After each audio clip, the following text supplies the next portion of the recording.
So నేను అనేది ఏంటంటే ఫారెన్ లో ఉన్న గుళ్ళది మనం ఏమి ఇవ్వనప్పుడు మనం ఎందుకు వాళ్ళ ఫారెన్ చర్చ్ వాళ్ళు ఎందుకు ఇక్కడ ఇవ్వాలి? వాళ్ళకి ఏం అవసరం ఇవ్వడానికి? వీళ్ళకి ఇక్కడ దశమ భాగాలు వస్తాయి, వెళ్ళే ఎవ్రీ సండే వెళ్తారు, ఎవరైతే వెళ్తారో వాళ్ళ దశమ భాగాలు తీసుకుంటారు. మైనారిటీ కమిషన్ కింద వీళ్ళకి గవర్నమెంట్ మళ్ళీ ఇస్తుంది.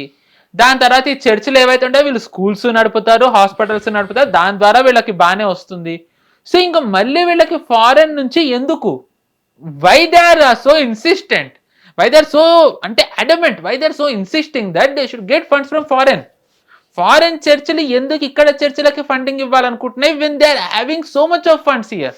వాళ్ళు ఇంత కలెక్ట్ చేస్తున్నప్పుడు అంటే వాళ్ళు చేసే ఏదైతే ఫండింగ్ పంపిస్తారో అది యాంటీ నేషనల్స్ కన్నా ఎందుకు ఇంత పెద్ద స్టేట్మెంట్ ఇవ్వాల్సి వస్తుంది అంటే ఐ థింక్ నేను ఇక్కడ కూడా చెప్పాను అనుకుంటా, టిమోతి ఈ మార్కో రూబియో వచ్చి వెళ్ళిన తర్వాత, if I'm not wrong exact గా, టిమోతి ఇనిషియేటివ్ అనే అమెరికన్ చర్చ్ ఇక్కడ లెఫ్ట్ వింగ్ ఎక్స్ట్రీమిజాన్ని మళ్ళీ అక్కడ ఏమంటారు పెంచడానికి అని చెప్పి ఇక్కడ యాక్టివిటీస్ చేస్తుంటే ఈడీ పట్టుకుంది.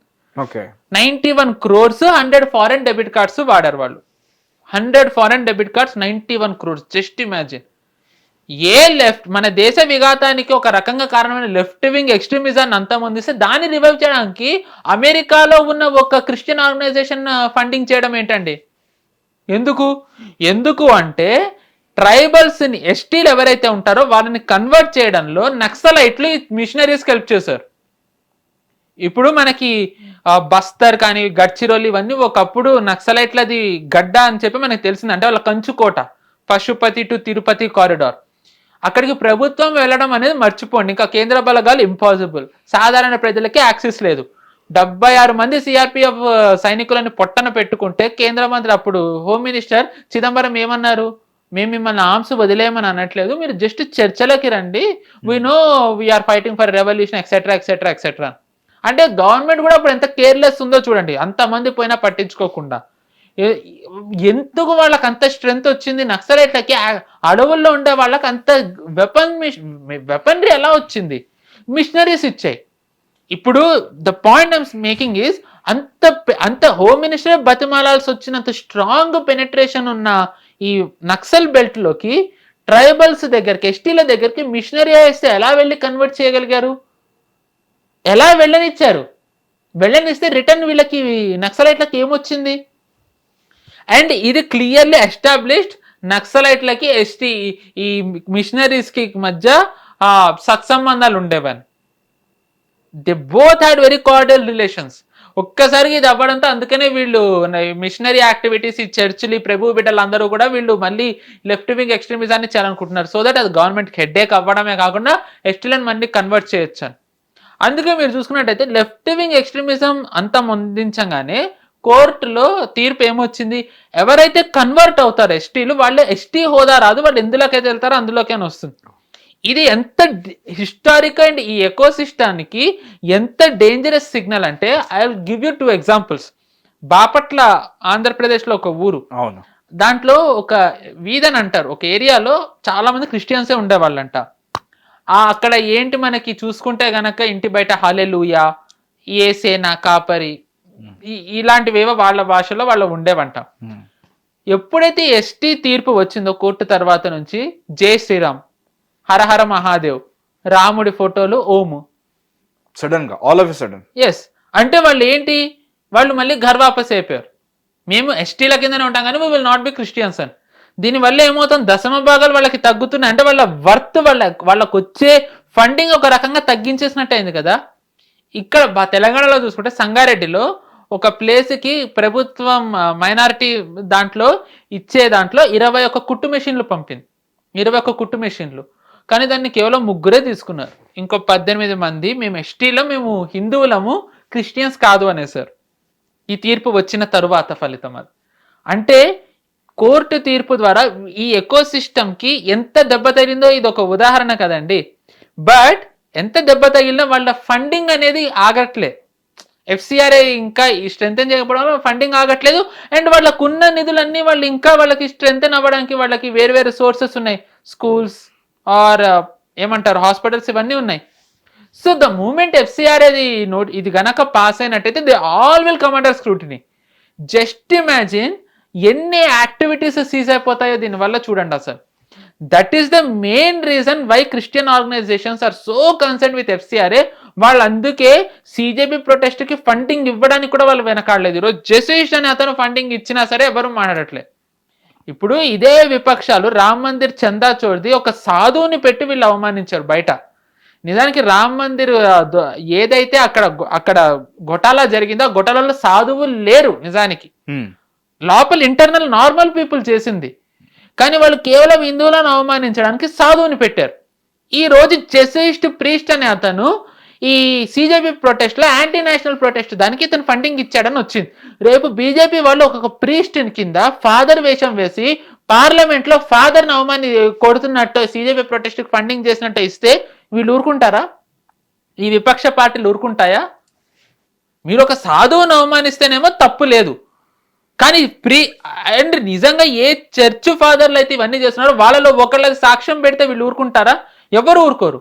ఇప్పుడు ఇంకా పెద్ద భయం ఏంటంటే ఏదైతే ఇతను రైలీ మూర్ ఏదైతే ట్వీట్ చేశాడో, ఐ రియల్లీ హోప్ మన విపక్షాలు దీన్ని ముందరికి తీసుకెళ్లకుండా ఉంటే బాగుంటుంది.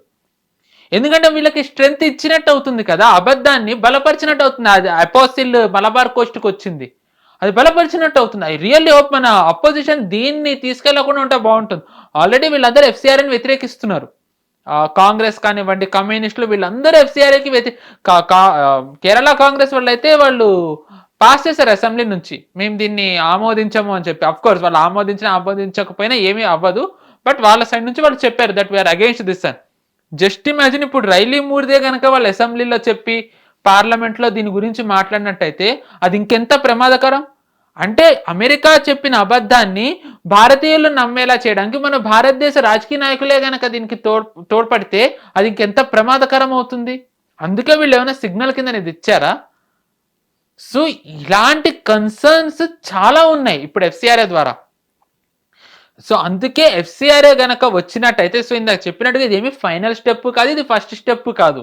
ఇందాక చెప్పినట్టుగా లెఫ్ట్ వింగ్ ఎక్స్ట్రీమిజం అంతమొందించడం, బెంగాల్లో గెలిచిన తర్వాత బార్డర్స్ క్లోజ్ చేయడం, ఇప్పుడు SIR తేవడం, SIR నుంచి NRC వెళ్ళడం, అట్ ది సేమ్ టైం ఇప్పుడు మధ్యలో కోర్టు తీర్పు రావడం, వీటన్నిటితో పాటు ఇది ఒక మేజర్ వీళ్ళకి ఇది సెట్ బ్యాక్ FCRA. కానీ దీని తర్వాత మనకి ఇంకా రెండు ఉన్నాయి. ఒకటి కార్పొరేట్ కంపెనీస్, రెండోది ఎంబసీస్. వీటి ద్వారా కూడా ఫండింగ్ చేయాలి. 100% కార్పొరేట్ కంపెనీస్ CSR ద్వారా నిధులు ఇస్తారు. ఎవరికి ఇస్తారు, దేనికి ఇస్తారు? ఇప్పుడు మన దేశంలో మన దేశానికి సంబంధించినవి పెద్ద కంపెనీస్ చాలా ఉన్నాయండి, పేర్లు చెప్పను, బట్ మనం అందరం గర్వంగా చెప్పుకునే సంస్థలు చాలా ఉన్నాయి. అఫ్ కోర్స్ సత్యమే అనుకుందాం, మహీంద్రా సత్యమే అనుకుందాం, పాపం అది లేదు ఇప్పుడు ఇంకెక్కడ. Tech Mahindra. yes, you have actually hit the bullseye. నేను టెక్ మహీంద్రా గురించి చెప్తున్నా. ఇన్ఫాక్ట్ ఐఎమ్ వెరీ, అంటే మహీంద్రా చేసేది I'm very happy, I'm very proud. Infosys కూడా అనుకుంటా. ఎస్, ఇప్పుడు మన దేశంలో మనకి పెద్ద పండగ అంటే హిందువులకి ఒకటి నవరాత్రి, 9 రోజులు మనం చేసుకుంటాం. దసరా, వినాయక చవితి, సంక్రాంతి, దీపావళి, ఇవన్నీ మన పండగలు. బట్ ఈ కార్పొరేట్ కంపెనీస్ ఇవి కానీ ఒక్క రోజు కూడా వీళ్ళు దీనికి సంబంధించింది నవరాత్రుల్లో వీళ్ళు అవన్నీ పెట్టుకోరు. అంటే ఇప్పుడు ట్విట్టర్లో మనకి పెద్దగా వస్తుంది కదా DP అనేది అంటారు, అలాంటిది వాళ్ళు పెట్టరు. గూగుల్లో కూడా గూగుల్ ఈ ట్విట్టర్ అకౌంట్ ఇప్పుడు మనం ఎక్స్ ఓపెన్ చేస్తే మనకి రౌండ్ గా వాళ్ళ బొమ్మ ఉంటుంది, పైన ఇలా బ్లాక్ లో ఒక ఫోటో పెట్టుకోవచ్చు. ఐ థింక్ దాన్ని ఏమంటారు, టర్మినాలజీ నాకు అంత రాదు, సారీ. సో మన దేశంలో ఉంటున్నప్పుడు వాళ్ళు ఆ పండగలు ఏవి వాళ్ళు ఎక్నాలెడ్జ్ చేయరు, అవన్నీ పెట్టరు. కానీ వోక్ ఐడియాలజీ అయిన వోక్ కల్చర్ మాత్రం ప్రైడ్ మంత్ అని చెప్పి వాళ్ళు పెడతారు. ప్రైడ్ మంత్ అని పెడతారు, June or July. To be honest అది అది మనదే కాదు, ఈవెన్ ఇప్పుడు దాన్ని అమెరికాలో కూడా వ్యతిరేకిస్తున్నారు, అమెరికన్ స్కూల్స్ లో కూడా వ్యతిరేకిస్తున్నారు. ట్రంప్ అన్నాడు ఐ ఓన్లీ నో 2 అన్నట్టు. ఓకే, అంటే ఈ అబ్రహామిక్ రిలీజియన్స్ అన్ని బైనరీస్, మనం 2 అని నమ్మం. ఇప్పుడు మనం కిన్నర్ అనేది అంటాం, మనం కిన్నర్లు అంటాం. ఈ జెండర్ సర్జికల్ కోసుకుని మాడిఫై చేసుకునేది నమ్మం. అంటే బయలాజికల్ బై బర్త్ ఎవరైతే కిన్నర్లు ఉంటారో, ఈవెన్ మన పురాణాల్లో కూడా ఉన్నాయి కదా అవన్నీ. సో మనం వాటిని నమ్ముతాం, మనం 3 నమ్ముతాం. అండ్ దాని తర్వాత ours is very vast concept, but unlike this pride మనది చాలా వేరేగా ఉంటుంది. కానీ దీన్ని ఎవరు ఎండోర్స్ చేయరు. బట్ ఈ కార్పొరేట్ కంపెనీస్ అన్ని ప్రైడ్ గురించి మాట్లాడతాయి. ప్రైడ్ మీరే చూసానన్నారు. Has they ever actually put that our festival image in that place అండి? ప్రైడ్ పరేడ్ ప్లేస్ లో వాళ్ళు పెట్టరు. ఎందుకంటే దే వాంట్ ఫారెన్ మార్కెట్స్. వాళ్ళకి అమెరికా నుంచి కాంట్రాక్ట్లు కావాలి, యూరోప్ యాక్సెస్ కావాలి, ఆస్ట్రేలియాది కావాలి, వాళ్ళకి అవన్నీ కావాలి. కాబట్టి వాళ్ళు ఏవైతే చెప్తారో వాళ్ళు వాటికి చెప్తారు. అండ్ ఆ వచ్చే నిధుల్ని సిఎస్ఆర్ ద్వారా వాళ్ళు ఎవరికి ఇస్తున్నారో ఎక్కడ మానిటర్ చేస్తున్నారు? వాట్ ఈస్ సిజేపీ దాంట్లో నిజానికి మన దేశానికి సంబంధించిన one of the big IT company కూడా ఉందన్న వార్తలు ఉన్నాయి. దాంట్లో నిజాలు తెలియదు కాబట్టి నేను పేరు చెప్పట్లేదు, కానీ వార్తలు ఉన్నాయి. బట్ వార్తలు ఉన్నాయి. ఏదో పేరు బయటకు వస్తుంది, వచ్చే అవకాశం ఉంది. గవర్నమెంట్ దాని మీద మానిటరింగ్ చేస్తుందంట. సో అంటే ఎఫ్సిఆర్ అవ్వడం అనేది అది ఫైనల్ స్టెప్ కాదు, అది ఇన్ఫాక్ట్ అది ఫస్ట్ కాదు. నేను చెప్పినట్టుగా కొన్ని అయ్యాయి, ఇది మధ్యది. దాని తర్వాత ఈ కార్పొరేట్ కంపెనీస్ ని కంట్రోల్ చేయాలి. At the same time embassies, నేను మీకు ఆల్రెడీ చెప్పాను యుఎస్ ఎంబసీ ఎలాగా ఈ సిజేపీ ప్రొటెస్ట్ స్టార్ట్ అయ్యే ముందు నోటిఫికేషన్లు ఇవ్వడం, చైనీస్ ఎంబసీ వాళ్ళు ఈ కమ్యూనిస్టులని సిజేపీ ప్రొటెస్ట్ అవుతున్నప్పుడు పిలవడం ఎలా చేశారు, వాళ్ళు కూడా ఇంటర్ఫియర్ అవుతున్నారు. సో ఈ రెండు కూడా ఉన్నాయి పెద్దవి. బట్ మనం వీటి దగ్గరకు అప్పుడే వెళ్ళలేము, ఎందుకంటే ఇప్పుడు మనం వీటిని ఎవరినైతే అంటామో వాళ్ళు ఇప్పుడు కార్పొరేట్ కంపెనీస్ సైడ్ వెళ్ళినట్టయితే వాళ్ళ మార్కెట్ పోయినట్టయితే మన ఎకానమీకే at the end of the day అది threat. We are at the growing phase. ఈ టైంలో ఏంటంటే మనం అందరినీ మన శత్రువులను కూడా కలుపుకుని వెళ్ళాలి. Just like how China did, US threat అని తెలిసినా, యుఎస్ దాన్ని డీస్టెబిలైజ్ చేయాలని తెలిసినా వాళ్ళు ఏం చేశారు, చైనా వాళ్ళు యుఎస్ని కలుపుకునే వెళ్ళారు. సో ఇప్పుడు కూడా మనం అదే ఫేజ్లో ఉన్నాం, మనం వాళ్ళతో కలుపుకునే వెళ్ళాలి. బట్ రెడ్ లైన్స్ గీయాలి. నువ్వు నా దగ్గర వ్యాపారం చేయాలనుకుంటే చెయ్యి, బట్ ఒక రెడ్ లైన్ ఉంటుంది, don't cross that red line అని అన్నారు. దాని తర్వాత ఎంబసీస్ వస్తాయి. ఆబ్వియస్లీ ఎంబసీ అనేది ఇంకా పెద్ద ట్రిగ్గర్ పాయింట్ అవుతుంది. సో అది కూడా తర్వాత వస్తుంది, gateway for foreign funds. Yes. So ఇప్పుడు అంతెందుకండి, ఇప్పుడు బీహార్ ఎలక్షన్స్ అవుతున్నాయి 2025లో. బీహార్ ఎన్నికలు ప్రచారం అవుతున్న టైంలో ప్రశాంత్ కిషోర్ని నార్వే ఎంబసీ వాళ్ళు వెళ్ళి కలిసారు. నార్వే వాళ్ళు బేసికల్లీ డీప్ స్టేట్ అని ఏదైతే అంటారో సోరోస్కి, సిఐఏ వాళ్ళకి one of the key tools Norway వాళ్ళు. హంగేరీలో విక్టర్ ఆర్బన్ అనే ఒక లీడర్ ఉండేవాడు, మొన్ననే ఎన్నికల్లో ఓడిపోయాడు. మామూలుగా మనకి తెలిసిందే యూరోప్ అంటే మోస్ట్లీ వాళ్ళు ప్రో అమెరికా ఉంటారు, బట్ విక్టర్ ఆర్బన్ ఏంటంటే ప్రో రష్యా ఉండేవాడు. సో అక్కడ రెజ్యూమ్ చేంజ్కి నార్వే వాళ్ళు చాలా ప్రయత్నించారని చెప్పి విక్టర్ ఆర్బన్ ఆరోపించాడు. అండ్ ఇక్కడ కూడా మనకి చెప్పాలంటే మన నార్వే వెళ్ళినప్పుడే కదా జర్నలిస్ట్ మోదీ గారిని ఆపి వై డోంట్ యు ఆన్సర్ అని చెప్పి అవన్నీ చేసింది. సో నార్వే అనేది ఇట్ ఈస్ వెరీ డేంజరస్ వాళ్ళ యాక్టివిటీస్ అన్ని. సేమ్ విత్ స్వీడన్ అవ్వనివ్వండి, ఇంకా సరే యుఎస్ చెప్పనక్కర్లే, యూకే. బట్ ఈ ఎంబసీల వరకు మనం అప్పుడే వెళ్ళలేం. యాజ్ ఎ సైడ్ మనకు వాళ్ళతోని వ్యాపారాలు కావాలి. సో ఆ రెడ్ లైన్ మనం గీయాలి అంటే మనం ఇంకా ఎదగాలి. సో బట్ ఆ ఎదిగే ముందర మనం ఏం చేయొచ్చు, వాట్ వీ కెన్ డూ, మనం ఏం చేయొచ్చు అంటే, సో ఆ రెడ్ లైన్ గీయాలి అంటే గనక ఫస్ట్ మనం ఎదగాలి అంటే ఎదిగే క్రమంలో ఏవైతే మనకి ఈ అడ్డంకులు ఉన్నాయో అడ్డంకుల్ని తొలగిస్తూ వెళ్ళాలి. సో ప్రభుత్వం ఇప్పుడు అదే చేస్తుంది. And at the same time ఈ ఎఫ్సిఆర్ఏ అనేది కేవలం వీళ్ళు ఏదైతే ఈ రైలీ మూర్ చెప్పాడో అది కేవలం క్రిస్టియన్స్కే కాదు, మన దేశ సంఘ విద్రోహ శక్తులకి అడ్డుకట్ట వేయడానికి ఇది. ఎందుకు చెప్పానంటే ఇది ఐ థింక్ కేరళలో విరీనియం పోర్ట్ వినే ఉంటారు, అది ట్రాన్స్షిప్మెంట్ పోర్ట్ అంటే ఏంటంటే మనకి ఇప్పుడు మన దేశంలో చాలా పోర్ట్స్ ఉన్నాయి. ఐ థింక్ ఆంధ్రలో కృష్ణపట్నం పోర్ట్ ఉంది, తమిళనాడులో ఉన్నాయి, గుజరాత్లో మోండ్లా పోర్ట్ అనేది అంటారు, ఇలాంటివి చాలా ఉన్నాయి. కానీ ఇవన్నీ కూడా చిన్న పోర్ట్స్ ఓ రకంగా. అంటే ఏంటి, ఇప్పుడు మనం గూడ్స్ పెద్ద మ్యాసివ్ అమౌంట్లో ఎక్స్పోర్ట్ చేయాలి అన్న, ఇంపోర్ట్ చేయాలి అన్న, మనం ఏమంటే వేరే ఆ కెపాసిటీ పరంగా మనం వేరే దేశాలలో మనవి ఏవైతే ఉంటాయో అవి అక్కడికి తీసుకెళ్ళి అక్కడి నుంచి చిన్న షిప్లకి ట్రాన్స్ఫర్ చేసి అక్కడి నుంచి మన దేశానికి తెప్పించడమో, మన దేశం నుంచి వేరే దేశాలకు పంపించడమో చేస్తాం. అంటే ఏంటి, మనం వేరే దేశాల మీద ఆధారపడుతూ ఉండడంతో మనం వాళ్ళకి నిధులు ఎంతో కొంత ఇవ్వాలి. మనం వాళ్ళకి అది ఇస్తాం. దాని బదులు అంత పోర్టు మనమే కట్టుకుంటే అయిపోతుంది కదా అని అనుకుని విరీనియం పోర్టు కేరళలో మొదలుపెట్టారు. కేరళలో మొదలుపెట్టినప్పటి నుంచి చర్చి ఎంత దారుణంగా వ్యతిరేకించిందో. ఎవరైనా కొట్టండి విరీనియం పోర్ట్ వాటికన్ ఫ్లాగ్ అని కొట్టండి. వాటికన్ ఫ్లాగ్ పెట్టుకుని చర్చ్ ఫాదర్లు దాన్ని వ్యతిరేకించారు, విరీనియం పోర్ట్ని. ఎందుకు వ్యతిరేకించారు? ఎందుకు వ్యతిరేకించారంటే ఇప్పుడు అంత పెద్ద పోర్ట్ కట్టాలి అంటే కనుక మ్యాన్ పవర్ చాలా కావాలి, అంటే ఎంప్లాయ్మెంట్ చాలా వస్తుంది. ఎంప్లాయ్మెంట్ వస్తే ఏమవుతుంది, నిధులు వాళ్ళకి ఎర్నింగ్స్ వస్తాయి, లోకల్ ఎంప్లాయ్మెంట్. లోకల్ ఎంప్లాయ్మెంట్ వస్తుంది, ఎర్నింగ్స్ వస్తాయి. ఎర్నింగ్స్ వస్తే వాళ్ళు బాగానే ఉంటారు, స్టాండర్డ్ ఆఫ్ లివింగ్ బాగానే ఉంటుంది. సో వాళ్ళ పిల్లలకి కావాల్సినవి కానీ వాళ్ళ కుటుంబానికి కావాల్సిన వాళ్ళు అన్నీ చేసుకుంటున్నప్పుడు ఇప్పుడు ఒక అతను వెళ్ళి ఒక ఫాదర్ కన్వర్ట్ అవ్వమంటే తను ఎందుకు అవుతాడు? అన్ని బాగున్నప్పుడు నేను ఎందుకు నీ దాంట్లోకి వస్తాను? సో అందుకని చెప్పి వీళ్ళు వ్యతిరేకించారు. ఎందుకంటే ఆ పోర్ట్ కనుక కడితే జస్ట్ పోర్టుతో నవ్వదు. ఆ పోర్ట్ వేలో ఏమవ్వాలి, వేరే రైల్వే స్టేషన్కి వెళ్ళడానికో, ఎయిర్పోర్ట్కి వెళ్ళడానికో, వేరే వేరే ఫ్యాక్టరీస్కి వెళ్ళడానికో రోడ్ వేస్ కడతారు. రోడ్ వేస్ కట్టడంతో పాటు అక్కడ ఏంటి మీకు యూనిట్స్, ఫ్యాక్టరీ గోడౌన్స్ ఇవి కావాలి. అంటే ఒక ఎకో సిస్టమ్ బిల్డ్ అవుతుంది. ఇప్పుడు ఆ ఎకో సిస్టమ్ బిల్డ్ అవ్వడానికి ప్రభుత్వం అనుమతి ఇవ్వట్లేదు, కేంద్ర ప్రభుత్వానికి అడ్డంకులు ఏర్పడుతున్నాయి.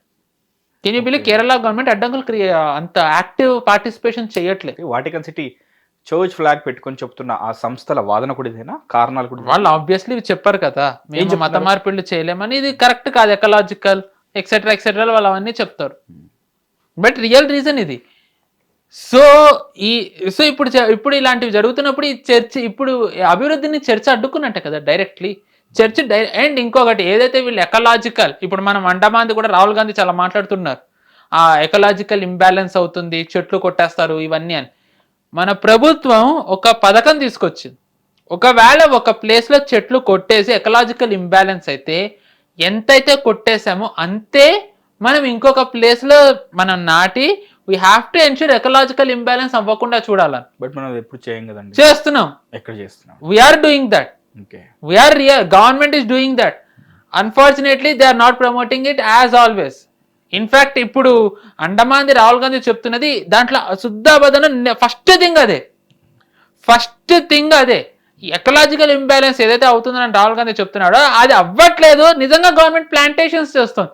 గవర్నమెంట్ పథకం ఉంది, అది ఐఎమ్ సారీ నాకు పేరు గుర్తులేదు. గవర్నమెంట్ ఎవరన్నా కొట్టండి, government plantations highest in the world అని కొట్టండి, మనది ఉంది అది. భారతదేశం ప్లాంటేషన్ లో మనం we're one of the top 5 cities, 5 countries in the last decade. But అది ఎవరు చెప్పాలి?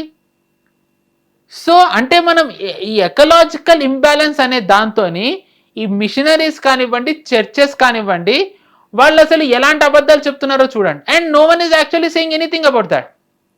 And this is not only confined to ఈ missionaries, churches. If we speak wide in a broad manner, కేరళలో మనం స్టెర్లైట్ ప్లాంట్ అనేది మనం చూసాం, కాపర్ కి సంబంధించింది. ఆ కాపర్ ప్లాంట్ దాంట్లో కూడా వేదాంత 100 కరెక్ట్. ఆ వేదాంత ప్లాంట్ క్లోజర్ లో ఎన్జిఓస్ ఉన్నాయి. ఎందుకంటే స్థానికులని ఎన్జిఓసే బాగా రెచ్చగొట్టారు, ఇక్కడ వస్తే మీకు కష్టం అది ఇది అని. ఇప్పుడు ఆ స్థానికులే మొత్తుకుంటున్నారు మాకు మళ్ళీ స్టెర్లైట్ కావాలా. ఇది కూడా నెట్లను Sterlite agitators want plant to reopen అని కొట్టండి వస్తుంది. వాళ్ళు అడుగుతున్నారు మాకు ఇప్పుడు ఉపాధి కావాలి అని చెప్పి. అండ్ అక్కడే న్యూక్లియర్ ప్లాంట్ కూడా ఉంది, కేతో స్టార్ట్ అవుతుంది ఆ పేరు. రష్యా వాళ్ళతో కలిసి మనం కట్టాం, దాన్ని కూడా ఎన్జిఓస్ అడ్డుకున్నాయి. అఫ్ కోర్స్ మనం దాన్ని మెల్లమెల్లగా దాన్ని ఇంప్లిమెంట్ చేస్తూ వచ్చాము. Now it is work in progress. Almost అది ఆపరేషనలైజ్ అయింది ఒక లెవెల్ వరకు. దాన్ని కూడా ఎన్జిఓస్ అడ్డుకున్నాయి. ఈ ఎన్జిఓస్కి ఫండ్ ఇప్పుడు ఇలా ఈ దేశ విఘాతానికి ఇప్పుడు ఎన్జిఓస్ హెల్ప్ అవుతున్నాయి కదా. 2014 to 16 మధ్యలో ఐబిఓ ఒక రిపోర్ట్ ఇచ్చింది కేంద్ర ప్రభుత్వానికి. ఈ ఎన్జిఓస్ ఇలాంటి సంస్థలన్నీ కూడా ఈ యాక్టివిటీస్ని అడ్డుకోవడం వల్ల మన దేశ జీడిపి ఏడాదికి 1 to 2% ఇంపాక్ట్ ఇస్తుందని. ఇందులో short news, live news, entertainment shows, movies, digital magazines తో పాటు మీ జిల్లా వార్తలను కూడా ఫ్రీగా చూడొచ్చు.